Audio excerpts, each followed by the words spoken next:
মুক্তা, আমি যাকে কপালে টিকা দিতে থাকবো সে তোর কাছে কিভাবে আসবে? খোঁড়াতে খোঁড়াতে আসতে বল, তাহলে আমি চিনতে পারবো। ঠিক আছে, আয় আমার গোলাপ ফুল, খোঁড়াতে খোঁড়াতে আয়।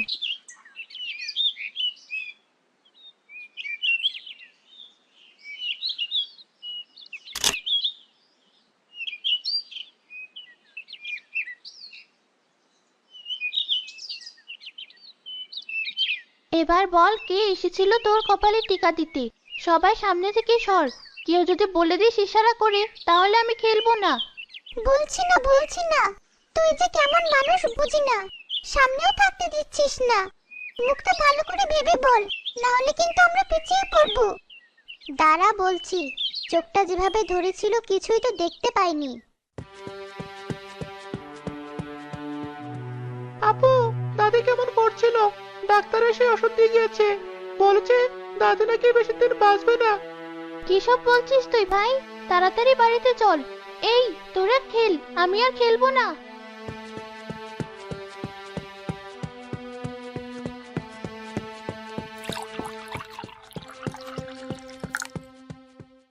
দাদি, তোমার কিছু হয়নি?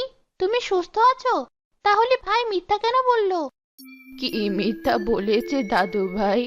দাদু ভাই, তোকে না বলেছি মিথ্যে কথা বলতে নেই? কি করবো দাদি, আবুকে তো ভালোভাবে বললে কিছুতেই বাড়িতে আসতো না, তাই তো মিথ্যে বলে বাড়িতে এনেছে। মা বলছিল তোমার ওষুধ ফুরিয়েছে, এদিকে সবজিও ফুরিয়েছে। তাতে আমার কি? আমি কি করব? আমি কোনো কাজ করতে পারবো না। দিদি ভাই, শরীরটা তেমন চলছে না। তোর মা ফুল তুলতে গেছে, মোড়ল গাঁদা ফুলের মালা বানিয়ে দিতে বলেছে। তুই যদি একটু রান্নাটা দেখতি, আমি জাল ধরিয়ে দিয়েছি। ঠিক আছে, আমি রান্না করছি, তোমাকে এমন করে বলতে হবে না। আর ভাই, তুই মায়ের সাথে কেন যাসনি? মায়ের শরীরে এমনিতেই জ্বর। এই মোড়ল সবসময় মাকে দিয়ে কষ্টের কাজ করায়। মরুলের বাড়িতে কাজ না করলে তো আমাদের পেটে ভাত জোটে না, তাই তো মা এত কষ্ট করে। আর যদি ছেলেটা বেঁচে থাকতো, তাহলে এত কষ্ট করতে হতো না বৌমাকে। যাই হোক দিদি ভাই, আমি তরকারি কেটে দিচ্ছি, আর কেমন করে রান্না করতে হয় তোকে বলে দিচ্ছি। ঠিক আছে দাদি।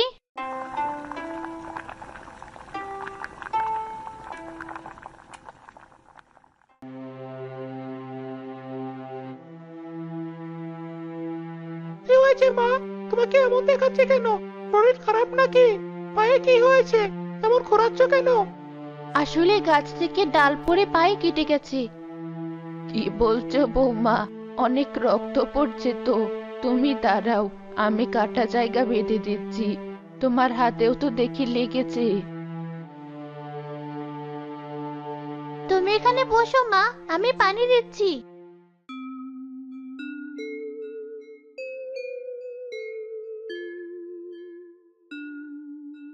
মা, আমি আর ভাই মিলে তোমার গাঁদা ফুলের মালা বানিয়ে দিচ্ছি। তোমার কাটা হাত নিয়ে মালা বানাতে পারবে না। ঠিক আছে, তবে তোরাই মালা বানা। মা, আপনি এখানে বসুন, আমি খাবার এনে দিচ্ছি। তোরাও খেয়ে কাজ কর। তোমাকে কিছুই করতে হবে না বৌমা, তুমি বসো, আমি খাবার আনছি।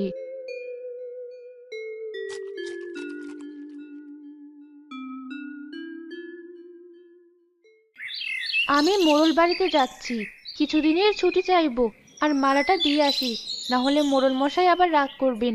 পাটা বড্ড যন্ত্রণা করছে। ঠিক আছে মা, তুমি আস্তে আস্তে যাও। তোমার পাটা ভেঙে গেছে মনে হয়। তুমি বাড়ি এলে কবিরাজ মশাইকে আসতে বলবো। তোর দাদির ওষুধ লাগবে, দেখলাম কাশিটাও বেড়েছে। আমার ওষুধ লাগবে না, এমনিতেই সেরে যাবে।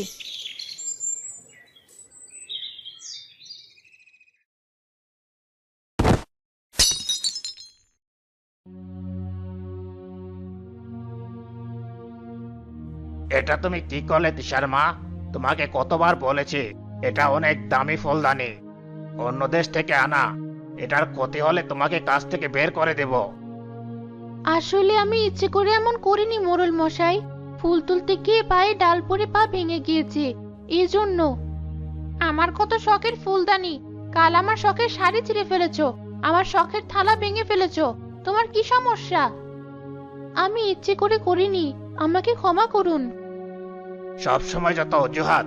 আজকের পর থেকে তুমি আমার বাড়িতে কাজে আসবে না। ফুলের মালাটা দিয়ে আমার বাড়ি থেকে চলে যাও। আপনি তো সব জানেন, আপনার বাড়িতে কাজ করে কোনো রকম সংসার চালাই।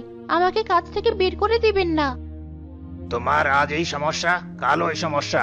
এসব করতে করতে কাজে অনেক ফাঁকে দিয়েছ। তোমাকে কাজে রাখলে আমার সব জিনিস নষ্ট হয়ে যাবে। স্বামীকে তো অকালে খেয়েছো, এখন আমার বাড়ির সবকিছু নষ্ট করছো। তোমার মতো অলক্ষণে মানুষের ছায়াও যেন আমার বাড়িতে আর না পড়ে। ওটা ঠিক হবে না। তোমাকে আবার কিনে দিব গিন্নি। মন খারাপ করো না। এই অলক্ষণে মেয়ে, এই নাও তোমার এ মাসের টাকা। এবার বাড়ি থেকে বের হও।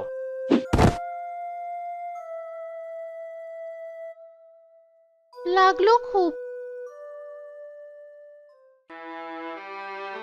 এবার আমি কি করব? ছেলে মেয়ের মুখে কি তুলে দেব?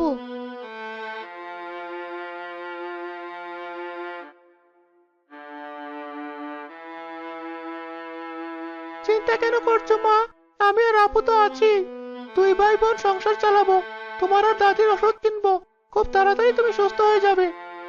কি করবি? তোরা যে এখনো ছোট। সৃষ্টিকর্তা, তুমি কেন আমার ছেলেকে তুলে নিলে? আমারও যে চলার মতো শক্তি নেই। কেমন করে সংসার চালাবো? সবার মুখে কেমন করে ভাত দেব? দাদি, আমি আর ভাই মাঠে ধান করতে যাচ্ছি। যে ধান পাবো তা গুঁড়ো তৈরি করব, এরপর পিঠা বানিয়ে বিক্রি করব। আপু ঠিক কথাই বলেছে, কিন্তু পিঠে বানাতে তো চিনি, নারকেল তেল, গুড় সবকিছুই লাগবে। কোথায় পাবো এসব? আমার কাছে কিছু টাকা আছে। তোর দাদির জন্য ওষুধ আর তোদের যা প্রয়োজনীয় জিনিস কিনিস। আমি তো সুস্থ আছি বৌমা। তোমার ওষুধ আগে লাগবে, পরে আমার ওষুধ নিয়ে ভাবা যাবে। তোর আর দেরি করিস না দিদি ভাই, বেরিয়ে পড়।